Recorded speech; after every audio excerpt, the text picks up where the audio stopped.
Amal tanpa keikhlasan itu umpama jasad tanpa ruh. Dipublikasikan oleh Kristi Monica Chandra. Amal tanpa keikhlasan itu umpama jasad tanpa ruh. Karena keikhlasan itu adalah ruhnya amal. Jika amal itu tanpa adanya keikhlasan, maka amal itu seperti jasad yang mati, tak akan kemana-mana, apalagi sampai kepada Allah. Ikhlas itu dalam bahasa artinya murni. Saya contohkan air. Air itu tidak ada namanya air murni kalau masih tercampur dengan berbagai macam kotoran.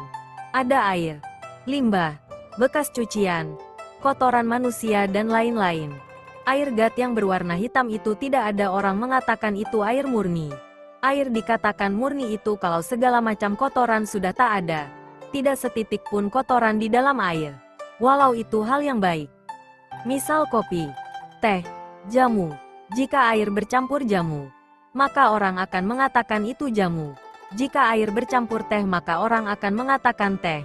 Jika air bercampur kopi maka orang akan mengatakan kopi. Nama air sudah berubah karena sesuatu yang mencampurinya. Padahal secara hakikat jika sifat benda lain itu dipisahkan dari air, maka air itu akan baru dikatakan air murni. Nah, air yang murni itu baru akan bisa dibentuk sesuai keinginan orang yang mencampurnya. Air yang murni inilah umpama keikhlasan itu. Jadi keikhlasan itu seperti air bersih yang tak tercampur dengan hal apapun.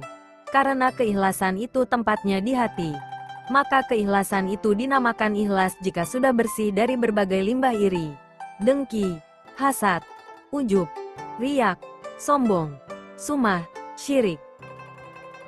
Setiap kotoran yang mengotori keikhlasan itu satu bentuk kotoran, ada banyak cabang ranting di dalamnya. Jika diurai molekul-molekul di dalamnya maka akan banyak sekali pembahasannya. Dari cabang yang besar, sampai ke ranting yang kecil, bahkan orang kadang tak menyadarinya walau sudah melakukannya karena sangat lembut bentuknya.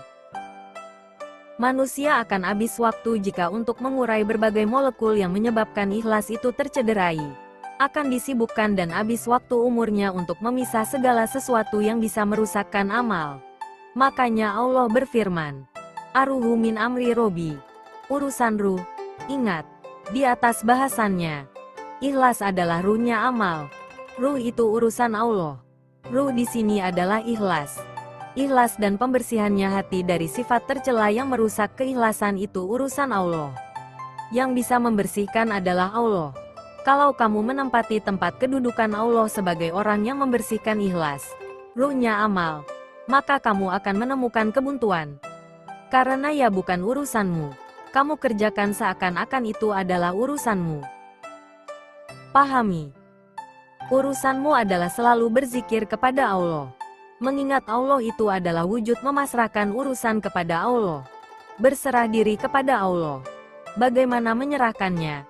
Yaitu dengan selalu mengingatnya dalam zikir.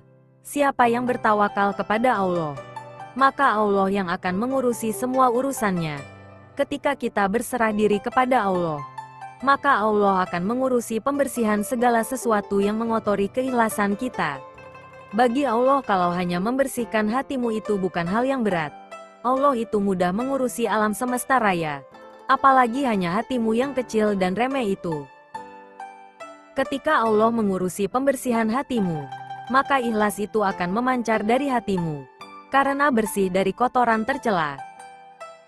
Jadi kesimpulannya, tandanya kamu itu akan diberikan keikhlasan beribadah, atau ibadahmu ada ruhnya, maka Allah akan menguatkan hatimu dan anggota tubuhmu untuk melakukan zikrullah.